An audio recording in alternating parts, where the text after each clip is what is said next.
J'espère que nous allons tous bien par la grâce du Seigneur.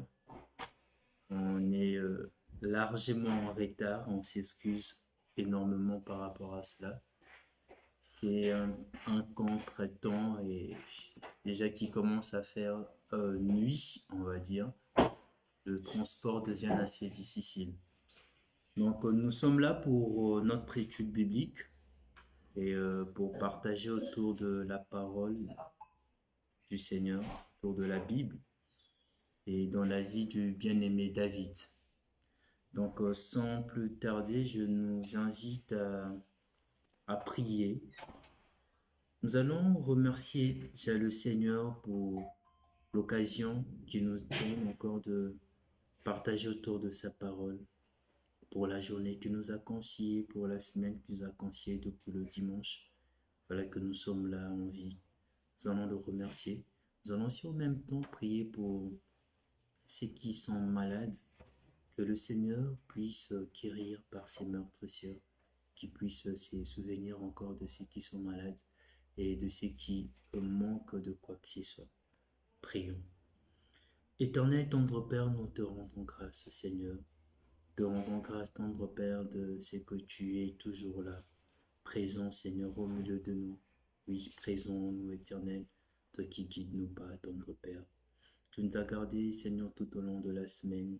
Tu nous as gardés, Seigneur, depuis le dimanche, Seigneur, Papa, jusqu'à présent. Tu es toujours avec nous. Et tu nous donnes encore, Éternel, cette opportunité, cette grâce de venir partager ta parole et nous édifier davantage, Éternel. Nous te recommandons ces instants de sainte main, que seul ton esprit, Seigneur, puisse diriger ces instants. Nous bannissons de nous, ton Père, tout esprit qui ne confesse pas ton nom, toute pensée, Seigneur Papa, qui ne vient pas de toi, Éternel.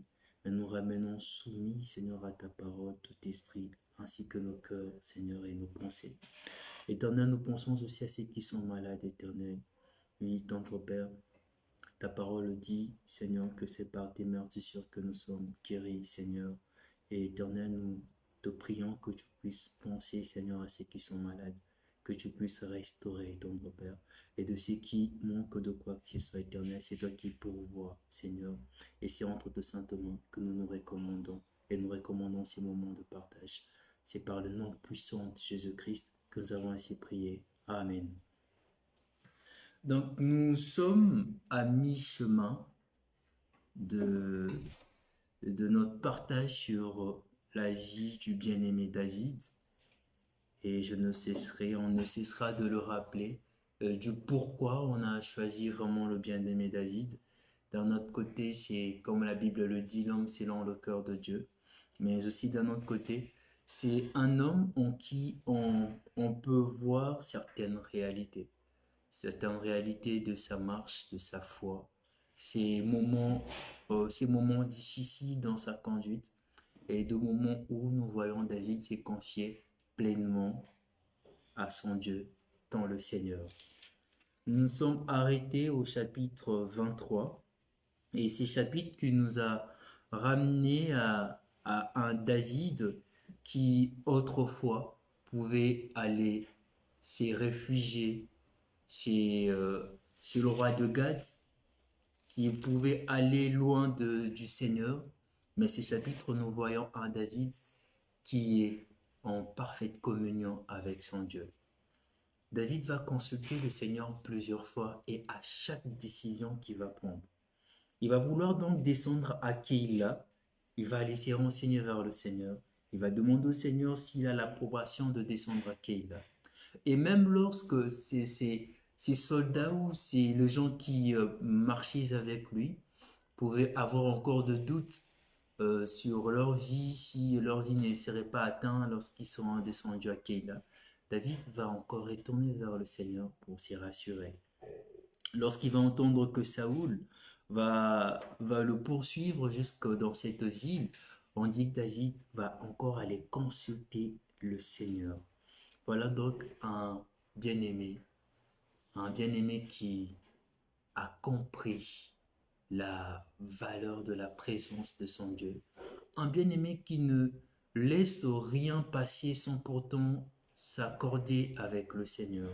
Oui, David s'est confié pleinement dans son Dieu, que chaque décision qu'il pouvait prendre durant cette période, il s'attendait qu'à son Dieu. C'est ainsi que le Seigneur nous appelle aussi, que nous puissions nous confier pleinement à lui, que nous pourrions même prendre le livre de Jean, je pense c'est Jean, dans Jean 14, Jean 15 plutôt, là où le Seigneur dira de nous qu'on est ses amis. Oui, qu'on est ses amis, les amis du Christ. Un ami, un ami véritable, c'est un ami qui ne laisse rien passer. C'est un ami qui s'est confié pleinement à son ami, qui à tout moment veut avoir non pas seulement que l'accord, mais confier ses soucis, dire tous ces dons il a, tout ce qui lui tracasse, tout ce qui lui passe en tête à son ami. C'est ainsi que le Seigneur nous appelle, que nous puissions nous aussi être ses amis. Nous allons lire ces courts exhortations dans, dans Jean 15, du verset 14 jusqu'au verset 16. Le Seigneur dit à ses disciples, vous êtes mes amis si vous faites ce que je vous commande. Je ne vous appelle plus serviteur parce que le serviteur ne sait pas ce que fait son maître, mais je vous ai appelé ami parce que je vous ai fait connaître tout ce que j'ai appris de mon Père. Ce n'est pas vous qui m'avez choisi, mais moi. Je vous ai choisi et je vous ai établi afin que vous alliez et que vous portiez du fruit et que votre fruit demeure afin que ce que vous demanderez au Père en mon nom, qui vous le donne. Voilà donc dans le même cadre où nous voyons David, le bien-aimé David, qui va s'y rapprocher de son Dieu et nous montrer cette facette d'amitié qu'il avait avec son Dieu. Et dans ces mêmes cadres que le Christ va aussi nous parler du fait qu'il ne souhaite pas seulement que nous puissions être des serviteurs de gens à son service, mais que nous puissions être des amis, ses amis.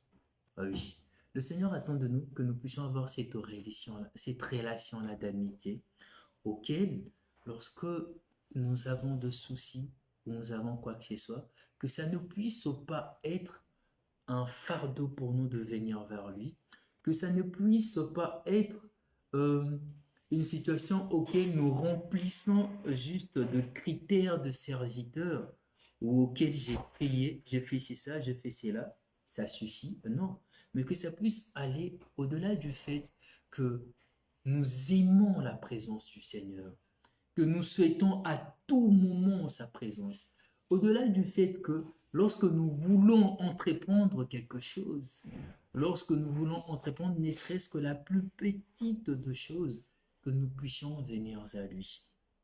Que ce soit dans nos projets de mariage, que ce soit dans nos études, que ce soit dans nos relations, que ce soit dans nos amitiés avec les autres, que nous puissions nous confier à lui. C'est ainsi que le Seigneur souhaite de nous, que nous puissions être de bons amis. Il dira encore que, il dira encore que lorsque vous allez demander à mon nom, que tout ce que vous allez demander vous soit accordé. Oh oui, oui, bien-aimés, je nous souhaite vraiment à tous que nous puissions vivre cette relation d'amitié avec le Seigneur. Oui. Aujourd'hui, beaucoup pourront c'est pas venir, beaucoup pourront crier haut et fort d'être amis d'une célébrité, d'être amis, d'être d'un ministre, d'être amis d'un roi. Et lorsque ils pourront le faire, crier haut et fort qu'ils sont amis de tel, c'est pour mettre en avant les privilèges qu'ils ont par rapport à cette amitié. Oui, bien aimé, si nous avons à mettre en avant le privilège que nous avons par rapport à notre amitié avec le Seigneur, déjà le privilège que nous pourrions regarder, concevoir, qui réjouit pleinement nos cœurs, N'est-ce pas la vie éternelle que nous avons? Oui, la vie éternelle. Nous avons la paix, nous avons la joie, nous avons un réconfort, nous avons un abri lorsque nous sommes dans de soucis. Le Seigneur est pour nous un abri. Oui, tissons cette relation d'amitié avec le Seigneur, comme nous le voyons avec le bien-aimé David. Donc, les étapes qui vont suivre, David va donc aller dans la vie de Keïla pour venir en aide aux gens qui étaient attaqués par le Philistin. Il va venir en aide et ces gens, en entendant que Saoul s'apprêtait pour descendre dans cette ville, ils vont aller consulter le roi Saoul pour le dire, voilà, nous voulons nous être en paix avec toi et nous voulons être en paix avec toi. Nous ne voulons pas avoir de problème avec toi. N'est-ce pas que David est caché dans notre ville? Donc, si tu veux venir prendre David, vu que tu le cherches, viens donc, nous te livrerons David sur un plateau. Et malgré cela, David, sachant, parce que David a consulté le Seigneur pour savoir si les gens de la ville vont le livrer. Malgré que David sachait que les gens de la ville allaient le livrer, David n'a pas mené une quête contre, une vengeance contre le gens de cette ville. Il n'a pas mené une haine, cette rancœur envers le gens de cette ville, mais il s'est laissé conduire. S'est laissé conduire par le Seigneur. Et même lorsque Saoul va arriver au point de saisir David, où le bien-aimé David sera entouré par le soldat de Saoul, nous le lisons dans le chapitre 26 de 1 Samuel 23. Nous lisons, Saoul marcha d'un côté à la montagne et David avec ses gens de l'autre côté de la montagne. David fuyait précipitamment pour échapper à Saoul, mais déjà Saoul et ses gens entouraient David et le sien pour s'emparer d'eux. Voilà que Saoul était presque, on va dire, qu'il était presque à saisir David. David était entouré et, et les gens de la ville l'avaient donc livré. Saoul était là presque à saisir David. Et comme le Seigneur vient toujours en aide, et le Seigneur ne laisse pas ceux qui sont à lui, nous lisons plus tard qu'un messager va venir vers Saoul pour dire à Saoul, voilà, le Philistin sont en train d'attaquer une autre ville, hâte-toi de descendre dans cette ville. Cet épisode de la vie de David nous apprend aussi sur le psalmiste qu'on peut associer à cela. Le psaume 27 que nous pourrions lire, c'est que le bien-aimé David nous partage par rapport à cet épisode. Donc c'est le psaume 27. Nous lisons le psaume 27. C'est le 3 premier verset. Voilà. Psaume de David. L'Éternel est ma lumière et mon salut. De qui aurais-je crainte? L'Éternel est le soutien de ma vie. De qui aurais-je peur? Quand de méchants s'avancent contre moi pour dévorer ma chair, ce sont mes persécuteurs et mes ennemis qui chancellent et tombent. Si une armée s'est campée contre moi, mon cœur n'aurait aucune crainte. Si une guerre s'est levée contre moi, je serai malgré cela plein de confiance. Oui, nous voyons David dire ces psalmistes dans une étape de sa vie où on peut dire qu'il voyait presque sa mort. Cette étape de la vie où David avait presque la corde au cou, on peut dire. Et on entend dire que si même les ennemis s'est campés contre lui, et si même il y avait une guerre en face de lui, il serait toujours confiant. Il serait toujours conscient. Il serait conscient parce qu'il ne regardait pas dans l'homme, parce que sa conscience n'était pas dans l'homme, mais parce qu'il savait que son Dieu était là. Parce qu'il savait que peu importe les circonstances de sa vie, peu importe là où il pourrait s'y trouver, si il a Dieu avec lui, personne, personne ne pourrait prendre ce qu'il avait, personne ne pourrait le chanceler son cœur, personne ne pourrait atteindre à sa vie. David avait pleinement confiance à son Dieu.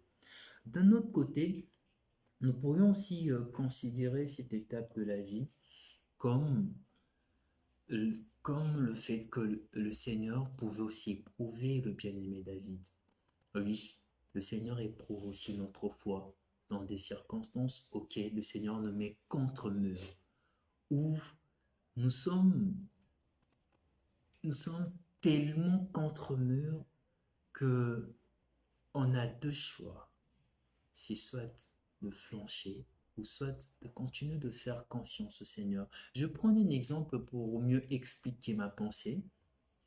L'exemple, ça sera un exemple d'un film que je peux voir où c'est un film chrétien où un frère cherchait un travail et il a pu avoir le travail. Déjà, il était en chômage, il avait 3 enfants à nourrir, il n'arrivait plus à nourrir ses enfants.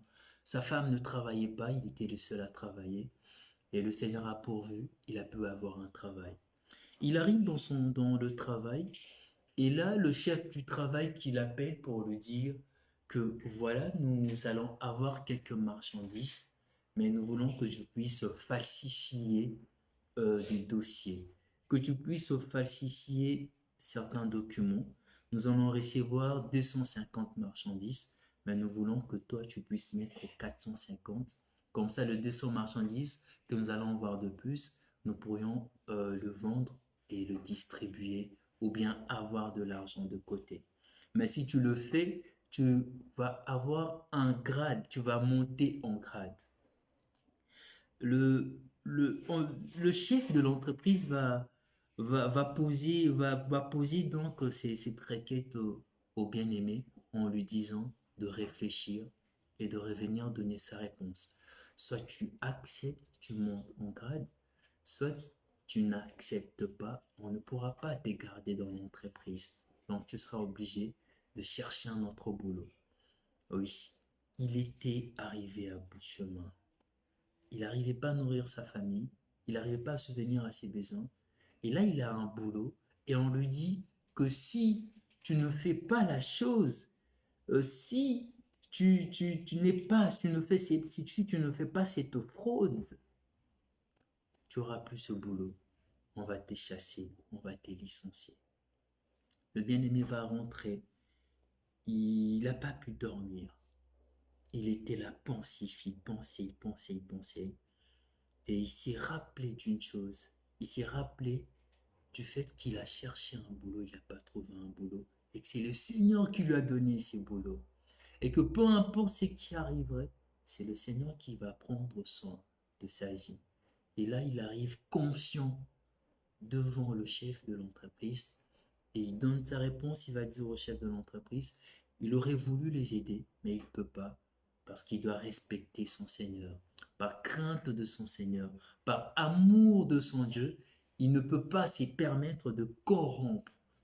Et le chef de l'entreprise va faire mine d'être déçu en lui regardant, en lui disant, écoute, il y a telle personne qu'on a proposé, telle personne a accepté, telle personne a accepté. Tu es le seul qui n'a pas accepté, ben tu sais ce qui va venir de ton chemin avec nous, donc on ne peut plus te garder. Il va faire mine de, de, de stresser le bien-aimé pour que le bien-aimé puisse chanceler. Mais le bien-aimé va rester sur sa décision.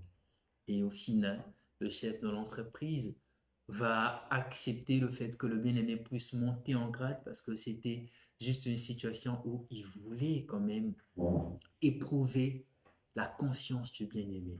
C'est ainsi que le Seigneur peut aussi nous mettre en fait dans des situations où il veut vraiment nous éprouver, à savoir si nous l'aimons comme nous le disons Parce que plusieurs personnes pourront dire que nous aimons le Seigneur. Si nous l'aimons comme nous le disons, si réellement nous le sommes soumis. Rappelons-nous de notre passage, de notre partage dans Jean 15, là où le Seigneur dira, vous êtes mes amis si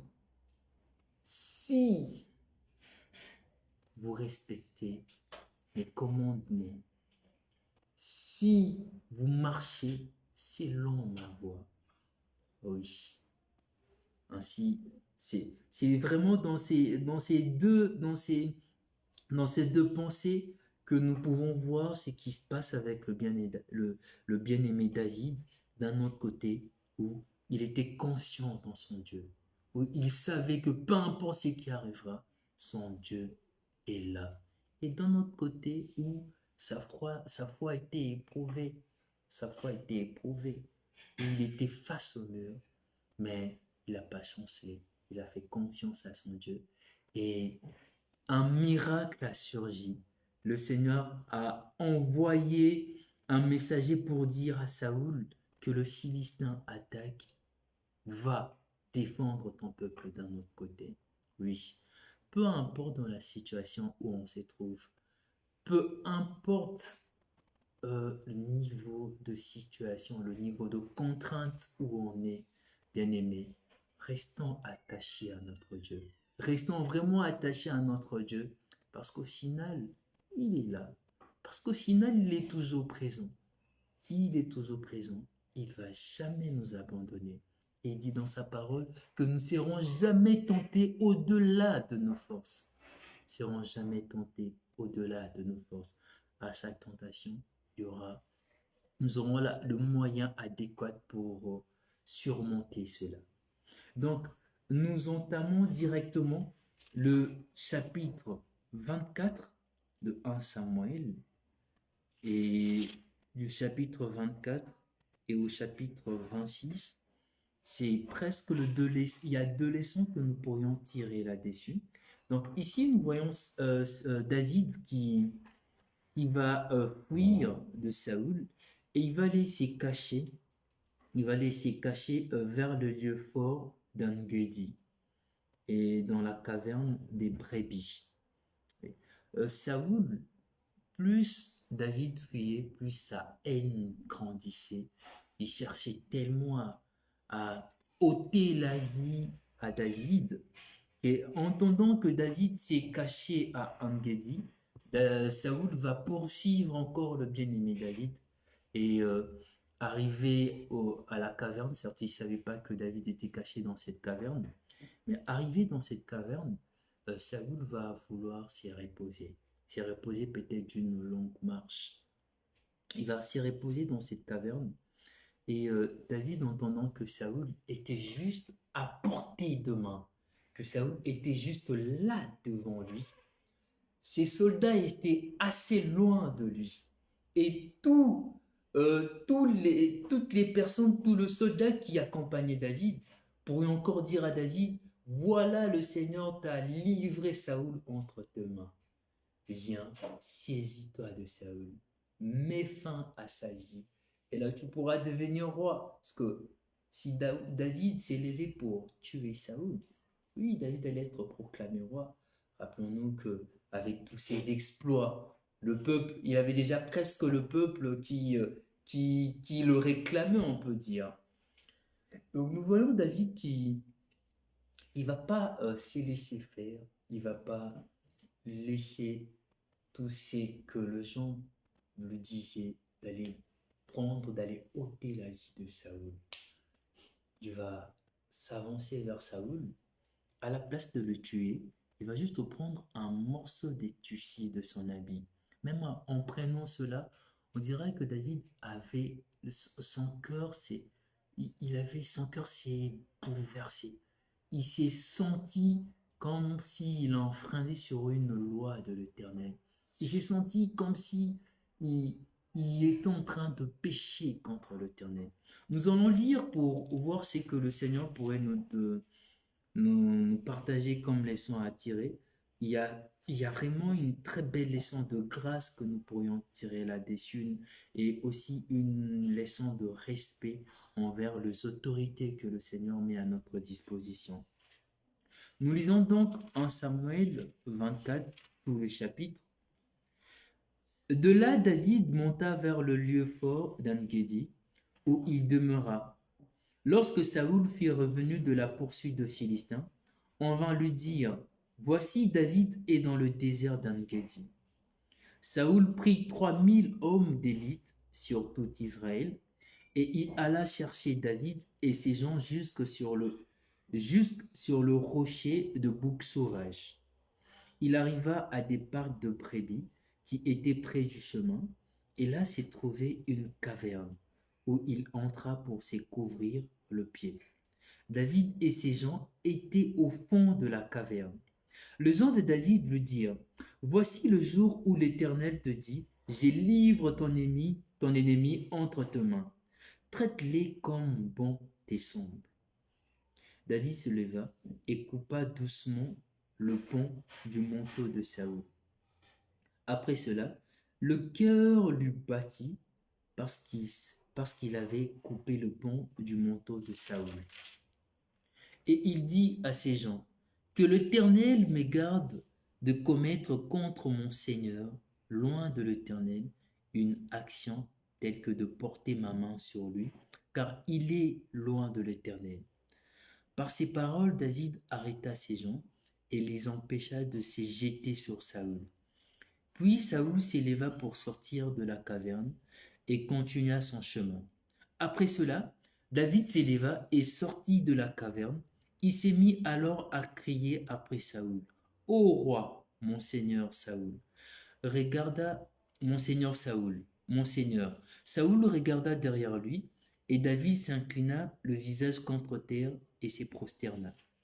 David dit à Saül, pourquoi écoutes-tu le propos de gens qui disent, voici David cherche ton malheur? Tu vois maintenant de tes propres yeux que l'Éternel t'avait livré aujourd'hui entre mes mains dans la caverne. On m'excitait à te tuer, mais je t'ai épargné et je dis, je ne porterai pas la main sur mon Seigneur, car il est loin de l'Éternel. Vois, mon Père, vois donc le pont de ton manteau dans ma main. Puisque j'ai coupé le pont de ton manteau et que je n'étais pas tué, sache et reconnais qu'il n'y a dans ma conduite ni méchanceté, ni révolte, et que je n'ai point péché contre toi. Et toi, tu me dresses des embûches pour m'ôter la vie. L'Éternel sera juge entre moi et toi, et l'Éternel me vengera de toi. Mais je ne porterai point la main sur toi. De méchant vient la méchanceté, dit l'ancien proverbe. Aussi je ne porterai point la main sur toi. Contre qui le roi d'Israël s'est-il mis en marche? Qui poursuis-tu? Un chien mort, une puce. L'Éternel jugera et prononcera entre moi et toi. Il regardera et il défendra ma cause. Il me rendra justice en me délivrant de ta main. Lorsque David eut fini s'adresser à Saül ces paroles, Saül dit, est-ce bien ta voix, mon fils David? Et Saül éleva la voix et pleura. Et il dit à David, tu es plus juste que moi, car tu m'as fait du bien, et moi j'ai t'ai fait du mal. Tu manifestes aujourd'hui la bonté avec laquelle tu as agi envers moi, puisque l'Éternel m'avait livré entre tes mains et que tu ne m'as pas tué. Si quelqu'un rencontre son ennemi, le laisse-t-il poursuivre tranquillement son chemin? Que l'Éternel te récompense pour ce que tu m'as fait en ces jours. Maintenant, voici, je sais que tu régneras et que la royauté d'Israël restera entre tes mains. Jure-moi donc par l'Éternel que tu ne détruiras pas ma postérité après moi, que tu ne retrancheras pas mon nom dans la maison de mon père. David le jura à Saül, puis Saül s'en alla dans sa maison, et David et ses gens montèrent au lieu fort. Voilà donc cet épisode de la vie du roi David qui nous montre en fait la bonté du cœur du roi David, les dispositions de son cœur. Plus le roi David s'attachait au Seigneur, plus il comprenait davantage ce dont le Seigneur attendait de lui. Oui. Comme Saül pourrait encore poser la question à David, quel est cet homme? Quel est cet homme auquel le Seigneur va livrer ses ennemis entre ses mains et que cet homme va laisser ses ennemis aller sans pourtant prendre de leur vie? Oui. David avait cette possibilité de ôter la vie de Saül. Il avait juste Saül devant lui, Saül qui était endormi. Il pouvait juste d'un geste, d'un coup de marteau, d'une tranchant d'épée tuer directement Saül et devenir roi. Mais nous voyons David ne pas le faire.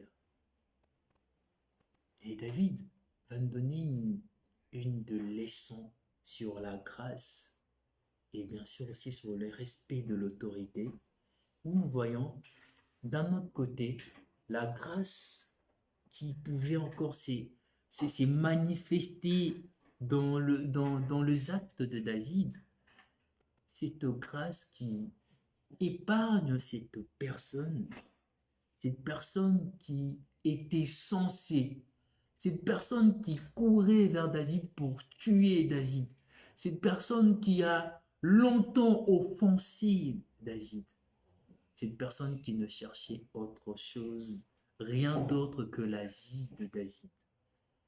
Cette grâce qui épargne cette personne. Oui, bien-aimé, cela nous ramène, et cela ne peut que nous ramener sur la croix, sur l'œuvre de la croix.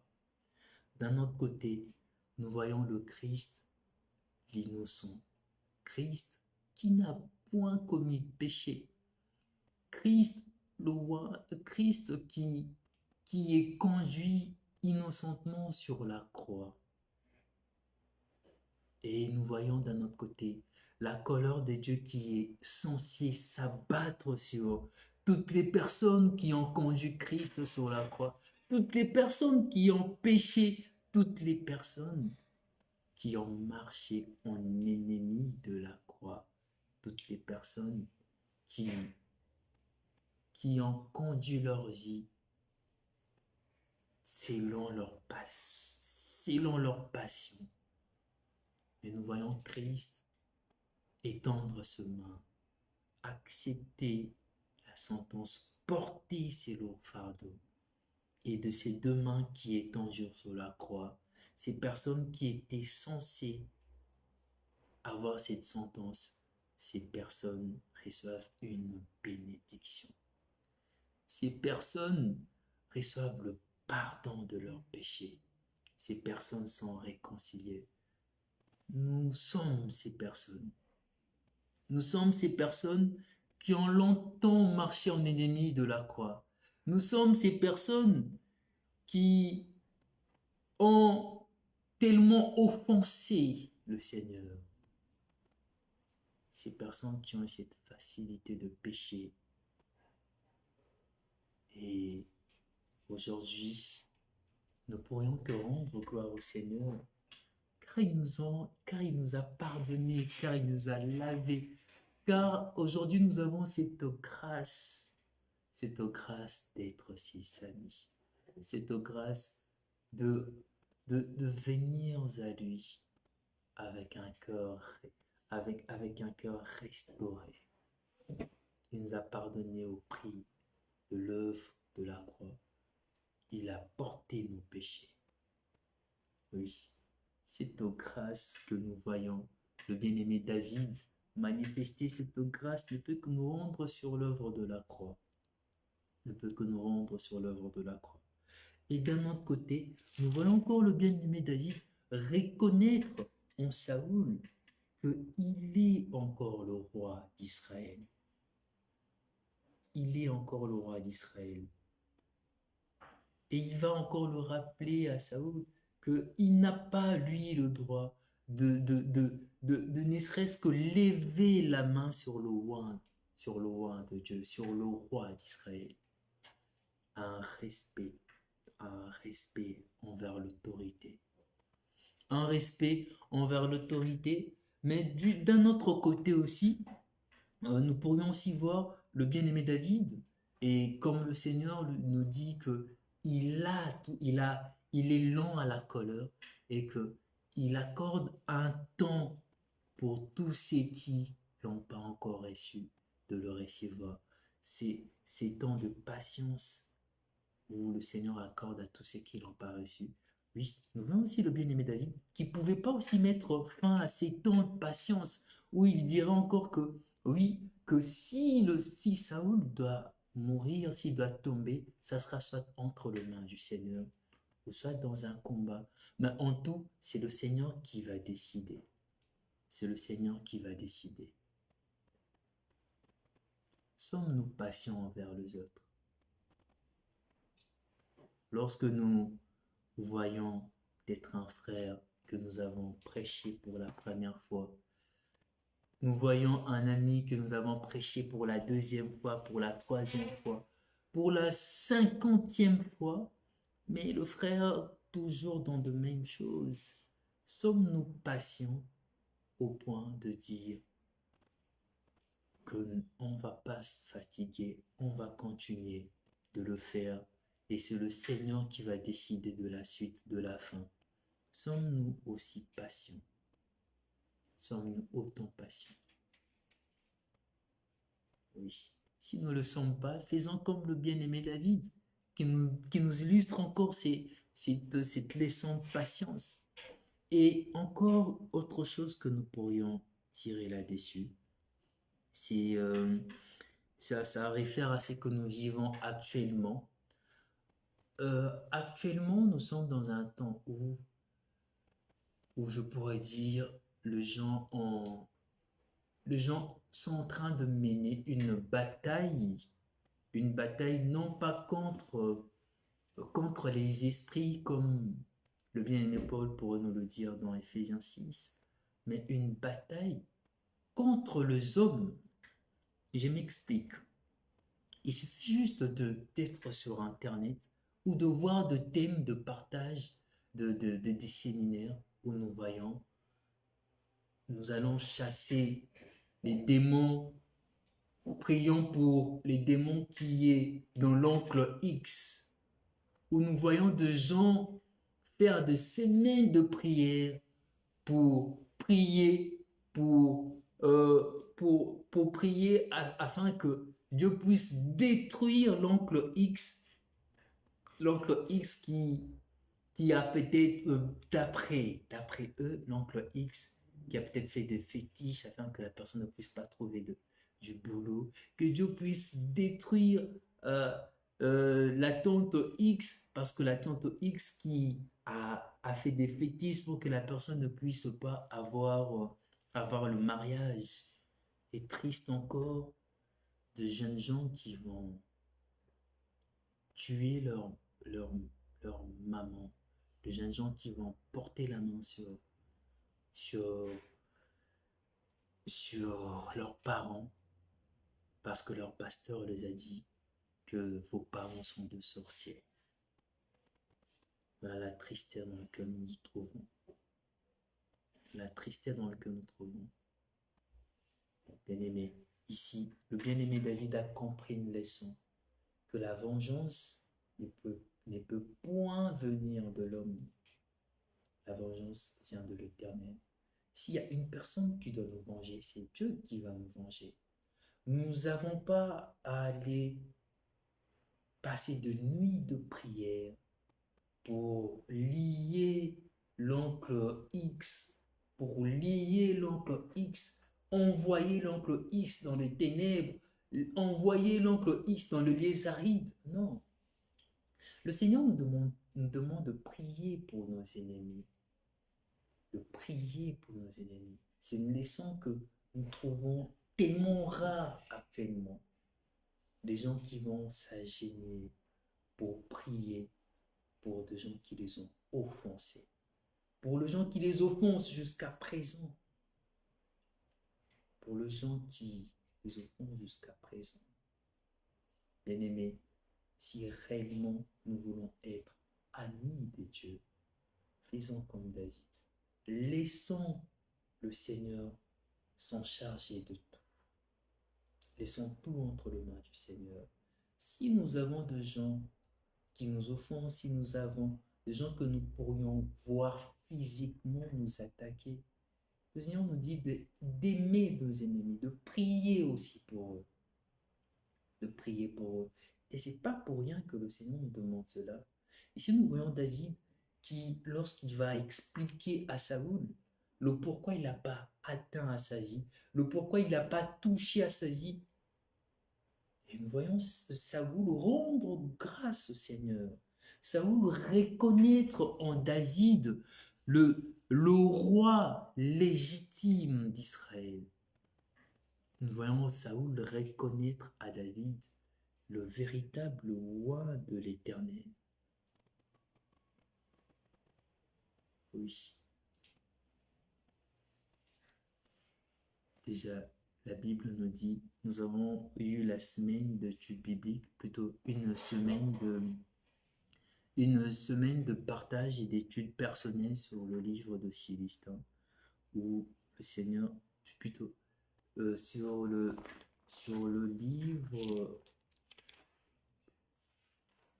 si je ne me trompe pas, sur le livre d'Éphésiens, si je ne me trompe pas, Philippiens, autant pour moi, j'ai dit Philistin, autant pour moi. Sur le livre de Philippiens, ou dans Philippiens 4, le bien-aimé nous conseille que notre douceur puisse être connue de tous. Que notre douceur puisse être connue de tous.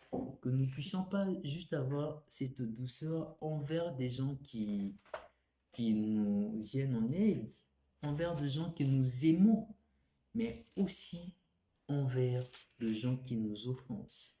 Ainsi, lorsqu'ils verront aussi que nous sommes douces avec eux, lorsqu'ils verront nos œuvres, que nous ne souhaitons que le bonheur pour eux, eux aussi vont chercher à comprendre et ça sera aussi l'occasion pour eux de connaître le Seigneur. Ça sera aussi l'occasion pour eux de s'avancer et de connaître le Seigneur. Voilà donc ce que nous pourrions retenir sur le chapitre 24 de 1 Samuel, où nous voyons la grâce, le respect, la patience, la douceur du bien-aimé David, et bien sûr aussi notre amitié que nous devons tisser avec le Seigneur. Je nous invite vivement à retourner là-dessus, à méditer davantage sur ce qui en est de notre amitié avec le Seigneur, à vraiment méditer davantage sur ça. Oui, et je ne pourrais que finir en revenant encore sur Jean 14, au cas où il y aura question, en revenant sur Jean 15 plutôt, et avec ces belles paroles où le Seigneur nous dit, je ne vous appelle plus serviteur, parce que le serviteur ne sait pas ce que fait son maître, mais je vous appelle ami, parce que je vous ai fait connaître tout ce que j'ai appris de mon Père. Nous sommes les amis du Seigneur. Nous sommes les amis de Dieu. Alors à nous de mettre en avant tous les privilèges que nous avons de cette amitié, afin que les autres puissent aussi, eux aussi, regarder dans cette amitié et venir aussi vers le Seigneur. Que le Seigneur nous bénisse. Et je ne sais pas s'il y a d'autres questions. Juste un petit moment.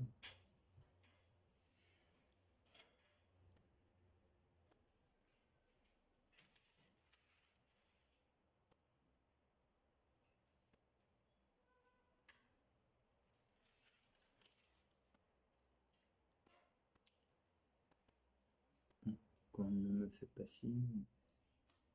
D'accord, il n'y a pas de question. Donc, nous allons prier. Nous allons prier par rapport à ce que le Seigneur nous a mis à cœur, par rapport à ces cours études bibliques que nous avons partagées aujourd'hui.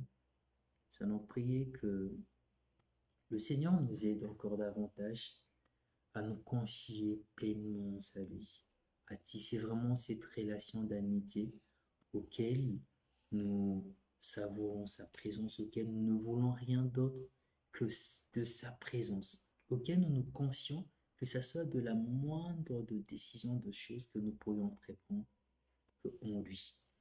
Nous allons aussi prier pour que le Seigneur mette dans le cœur de ceux qui, peut-être dans un passé, ils n'ont pas eu, ils ont eu des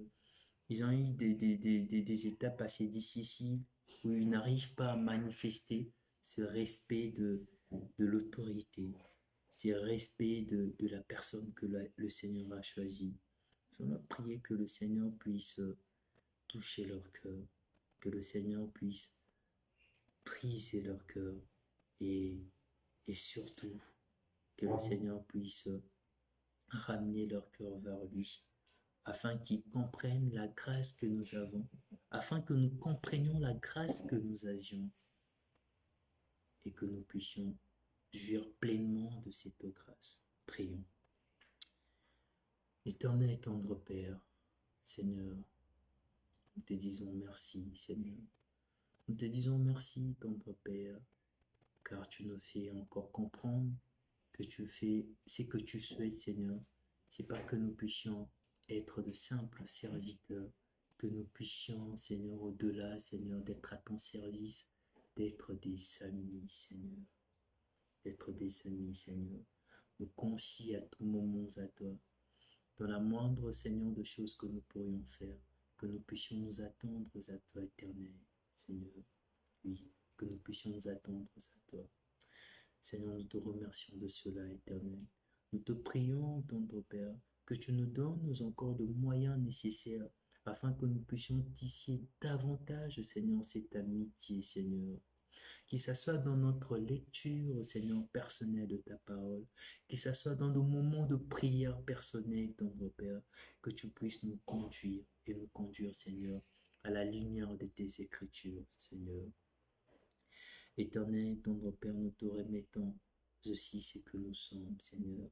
Éternel, mise en nous, tendre Père, ces sentiments que nous voyons dans le bien-aimé David, ces dispositions, Seigneur, de respect de l'autorité, tendre Père, ces dispositions, tendre Père, à s'attendre à toi, Seigneur, mon Dieu, mon roi, à ne point chercher une vengeance quelconque, Seigneur, mais à ne vouloir que de toi, tendre Père, à ne vouloir que de toi. Seigneur, je te prie, tendre Père, que tu nous aides, Seigneur, à vraiment partager cette douceur, tendre Père, que nous avons, à partager cette joie que nous avons en toi avec les autres, tendre Père. Et même lorsque, tendre Père, que nous serions mis face à des gens qui nous veulent du mal, éternel, que nous ne prononcions pas de paroles dures, éternel, mais que nous puissions entendre, Père, oui, Seigneur, prononcer de paroles de bénédiction, Seigneur, que nous puissions chercher, premièrement, éternel, leur salut, tendre Père. Nous te remettons, tendre Père, cette soirée, les activités de la semaine, tendre Père, tout ce que nous pourrions faire. Que l'honneur et louange te soient rendus par le nom puissant de Jésus-Christ que nous avons ainsi prié. Amen. Que le Seigneur nous bénisse. On se dit dimanche et à mardi prochain.